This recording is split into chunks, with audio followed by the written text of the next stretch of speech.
Hello and welcome to OXM's video review of Castlevania Lords of Shadow 2. Aoife, I can't start doing videos without doing a funny voice, and you always laugh at me. You always do that voice, and I can't stop looking at you, and then I start giggling.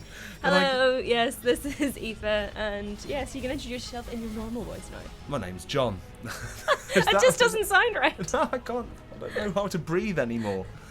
Anyway, this is Castlevania Lords of Shadow 2. We're playing Dracula, once a Gabriel Belmont, now the Prince of Darkness, Dracul.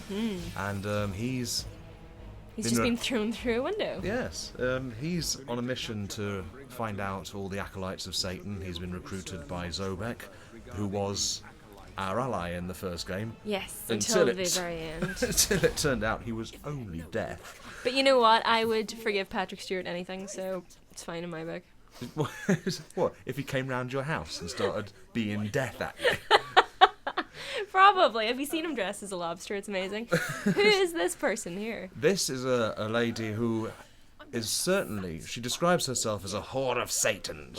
She's one of those female enemies who is deliciously sexy. She says, "Oh, I'm going to have such fun with you." You know, that kind of archetype. Like Carmilla, basically, in the first one? Oh, like, yeah. Oh, God, Carmilla comes back as well. Oh, yeah. no. Yeah, apart from that, that is an obvious, I'll get a new character for women, please. But apart from that, I've been really enjoying this game. Yeah? Okay, how far into the game is this bit right here? This bit was part of the original demo it was part of the first 5 hours, so at this stage I'm still weak. I've recovered my Void Sword, yes. but I haven't got my Chaos Claws back yet. That all ties into the way the combat works. Yeah, because I've played a little bit, and I've got my Void Sword back, and then I just got the Wolf Medallion, so I can't be too far behind this bit. But no, once you got the Wolf Medallion, that's the thing that helps you travel between castle and city, the two worlds. What do you think about that juxtaposition? It's a weird system, this dual world, because like for an open world game, it kind of breaks your sense of continuity between the worlds. It makes it sort of like you're not sure how it all plugs together. Yeah. But the fact that it is an open world game this time, you can get everywhere, and you'll see from the very beginning things you can't get to, just like a Castlevania game should be. But it's it's kind of weird in that it stops it feeling like a contiguous world. Right. But I don't know. The little bit that I've played so far, the modern day bits feel kind of odd, and like I don't know whether I would say that they've had this plan, but it just feels like because of the end of the first game, they kind of have to do the modern world stuff, but then they want to bring in as much of the sort of traditional kind of castle-y stuff as possible. Yeah, it's odd. I mean, I wouldn't like to look into their brains and work out whether they felt trapped into doing it or whether it's just a vision I don't have all the access to. But once you get to sort of further down, you see how it all does plug together a little bit. Does it make a bit more sense? It does make more sense, yeah. Okay. Here's a bit of a combat. I mean, you've played the first game, haven't you? Yes. So you know it's the same combat system of you've got your base weapon, which has a really wide range and can be directed. Got sweeping and sort of direct attacks. Yeah. I mean, I've started playing this again. I haven't played it nearly enough as you have, but it's like I like that it's kind of similar to the first one, but I kind of forgot how sort of intricate a lot of the systems are. It's really unforgiving. You'll find yourself going through a great chain, and like I do here, you get hit once and you go, and I've lost done. it. Now I'm getting knocked over. But the fact that you're sort of rewarded for that's the gauge at the bottom there. You maintain a certain level of combo and you don't get hit, runes, and it fills your focus gauge, and that means magic starts flying out the enemies. Yeah. And this is all the same as Lord of Shadow, but you can choose whether to put the magic into your Void Sword or your Chaos Claws. The Void Sword has short range, but every time you land a hit with it, it heals you. Health, yeah. And the Chaos Claws is good for damage and breaking guards and stuff. Yeah, if you notice people are wearing armor, you can superheat their armor and eventually shatter it.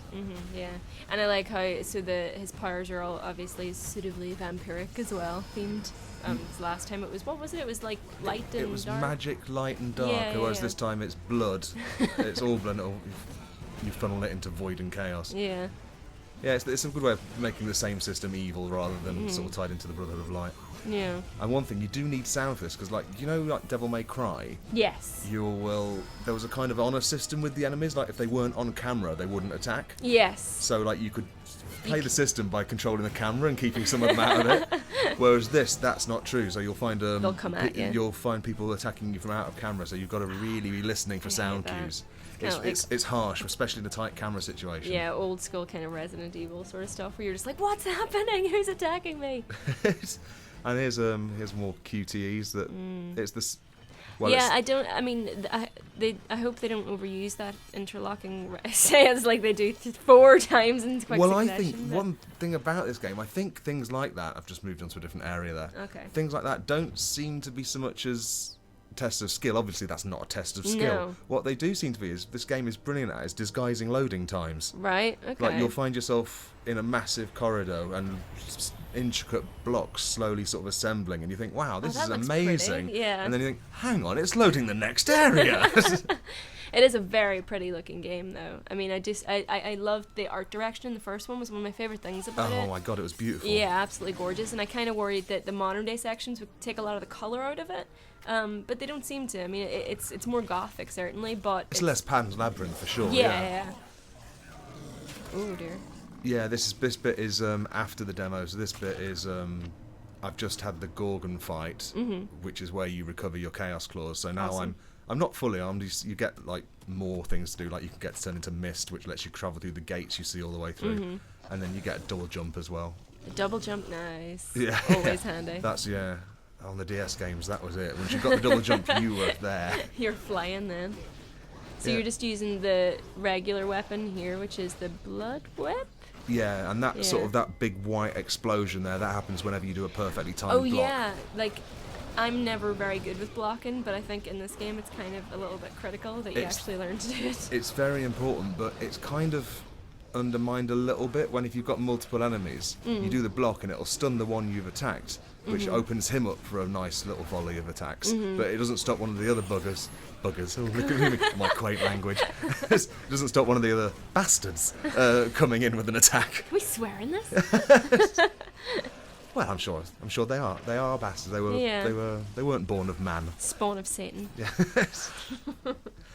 So, yeah, I mean, the one thing you've got to help with you as well is like the enemies drop relics. So okay. I think that's new. It's been a long time since I played Lords of Shadow, but I don't remember having things like dodo eggs, which... Are there actual dodo eggs? Yeah. Amazing. To the point where at one point I was pleased to see the caption, "You can now carry 4 dodo eggs. You have increased your dodo egg capacity." Oh, look, there, Tears of a Saint, is that another one? Tears of a Saint is the one that just boosts your health, and like you can only carry 3 of everything. So when you see one and you've got 3 already, you might as well just use it and walk on. And what does the dodo eggs do? Dodo eggs, you hold it up, crush it, and then this wee birdie comes out and just sort of, hello, I'll go and find a secret for you, shall I? Yeah, okay, I'll go out there then.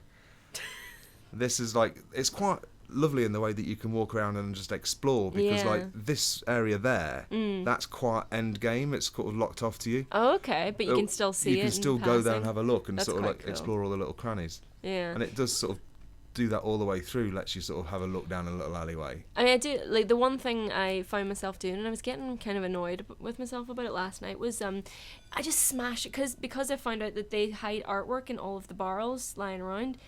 I've got an obsessive compulsive thing about smashing up all the scenery before I move from a room, and like I like that there are collectibles, but yeah, exactly, and I hate the fact that I want to do it, but I have to, like, because I want all the collectibles. And there's 200 or so bits of art, isn't there? Yeah, and it's like it just sort of shatters the illusion of the game a little bit, that I'm kind of like this badass vampire, like trying to rip through all this rubbish.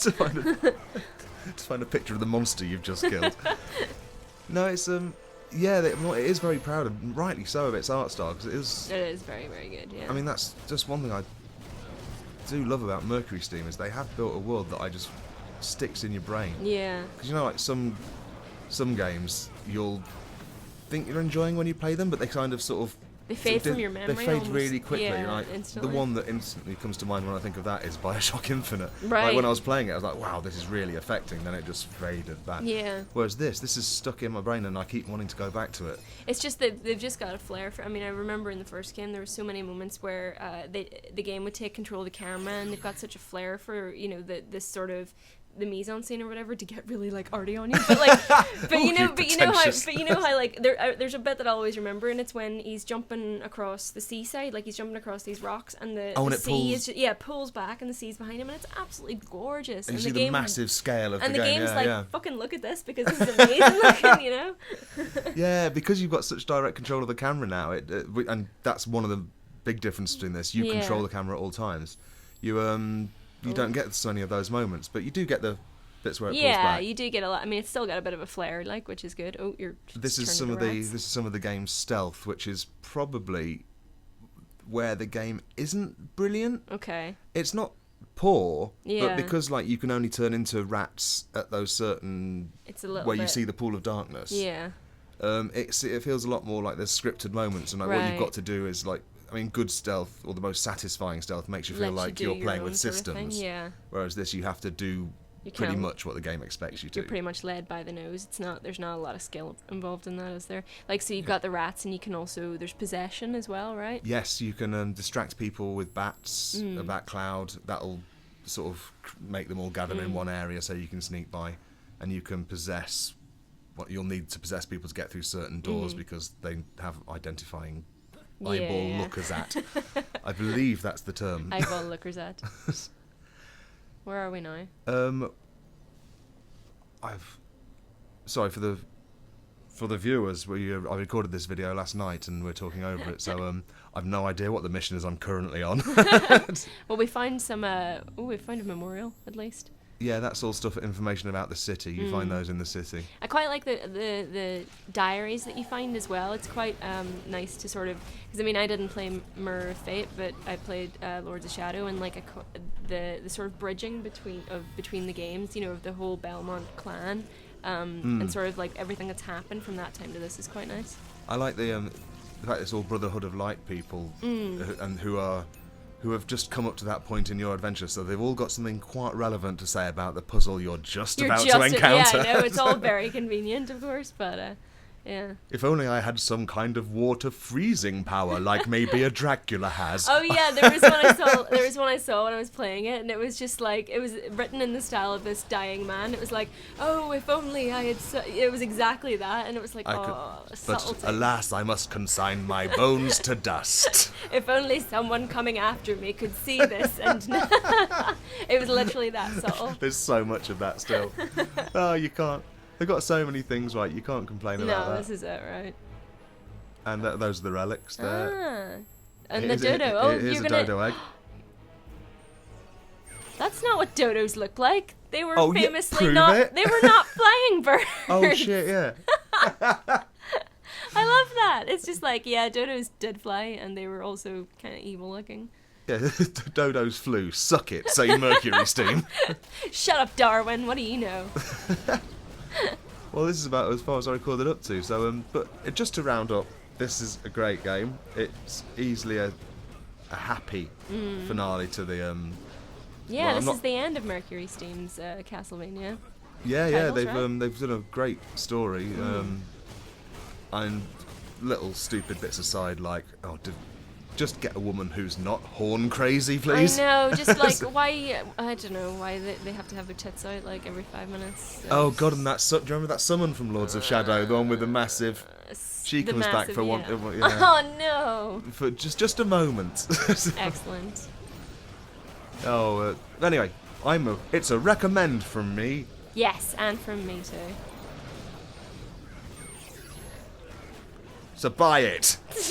Leave